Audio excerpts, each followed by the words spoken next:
Hello and welcome to a new Video Gambit. This week, we'll be starting a new series that I like to call Video Gambit's 3 Things.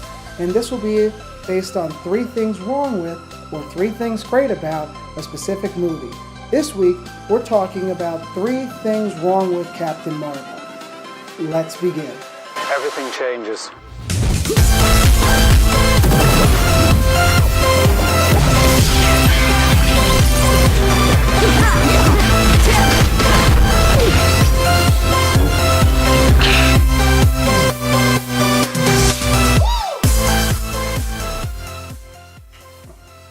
Before we get started, I just want to give you a quick update. My studio is still not where I want it to be, but I really want to get some content out to you guys, so it is what it is, and I hope you guys enjoy. Let's start with 3 things wrong with Captain Marvel. So the first thing that I believe is wrong with Captain Marvel is some of the acting. The acting in and of itself wasn't overall terrible, but there were a few weaker elements that just contributed to a more underwhelming performance.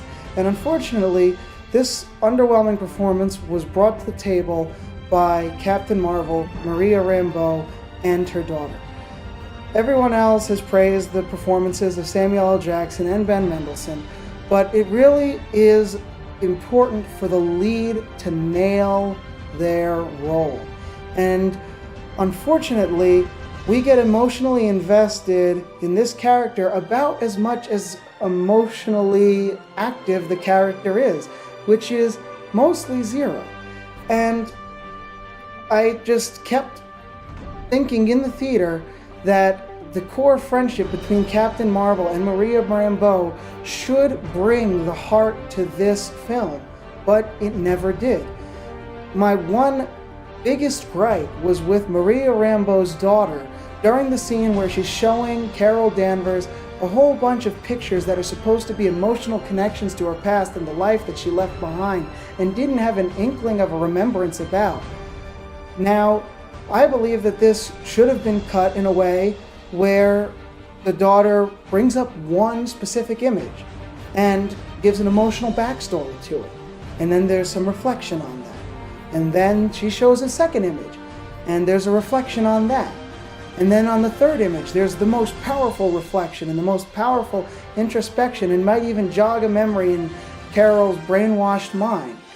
But unfortunately, it was cut in a way where she goes through so many different items, and the dialogue was spliced so that she goes through all of them at once.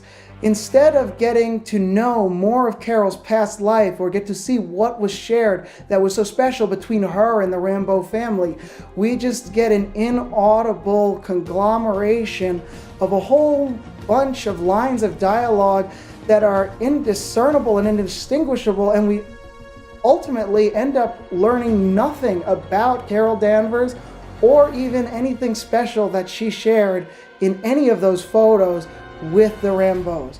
And that, I think, was one of the most crucially underwhelming and poorly executed scenes in the entire film. And I find that a tragedy. On to number 2. The second main problem with Captain Marvel was, I believe, the script.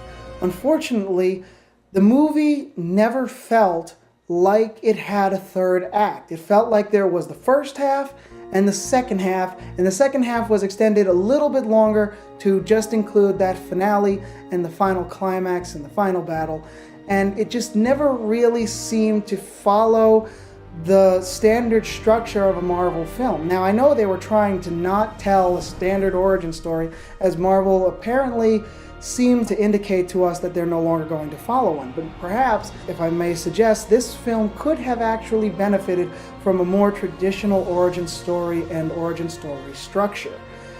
I know that they skipped it with Spider-Man Homecoming, but they did kind of follow that same trend with both Ant-Man and Doctor Strange. And I really feel that, similar to the acting and how that could have used a few more takes or a few more reshoots, the script and the editing could have gone through another draft. Also, what doesn't help is the fact that this is exaggerated by the movie's tell and don't show nature. We are told that Carol is funny, smart, and a pain in the butt, but only 2 of those are ever shown on screen. We're also told how important Marvell was to both Carol and Maria Rambeau, but we are never shown. The only thing we get to see is how important she is to her, because that's the form that the Supreme Intelligence takes when she goes into the giant supercomputer. And we get to see her die, which doesn't really do her hero's journey any justice, because it wasn't emotional at all.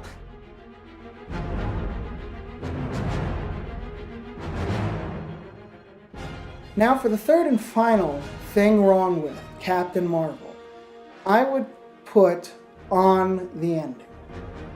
Because we get this epic moment where Captain Marvel realizes that the Kree did not give her her powers, but were instead controlling them in order to make sure that one of their most powerful assets did not turn against them.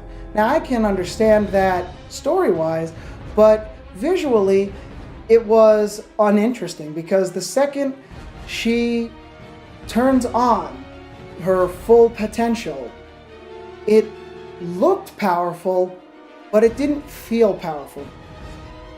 We didn't feel the impact of this most important scene. It was visually stunning, and it had some great music to go along with it, but I think one of the main problems with this idea is that the more powerful the introspection, the more powerful the expression.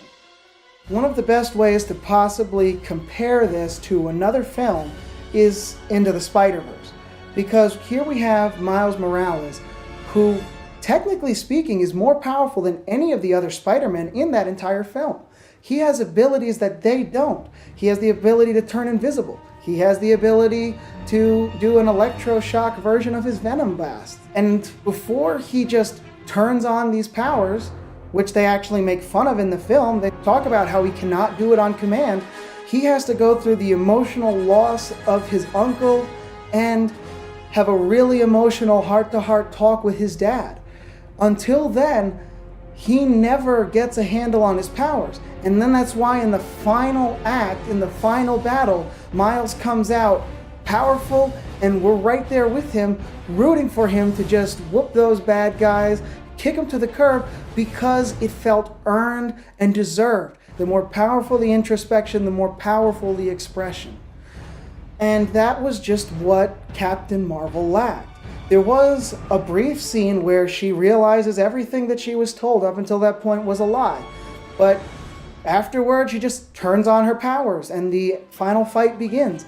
And it never really felt like a struggle. And people like rooting for the underdog. If the main character doesn't feel like an underdog, no one wants to root for them. Well, that's all I have for today. Hopefully the Russo brothers will be able to take Captain Marvel and reinterpret her in a direction that we have not seen taken yet. I'm really looking forward to Endgame, and my speculation video on that will be coming out later this week, hopefully before Thursday, so that way no one can accuse me of watching the movie before I make a somewhat accurate speculation video on it. Well, thank you for tuning in, and I hope to see you at my next Video Gambit. Thanks for watching.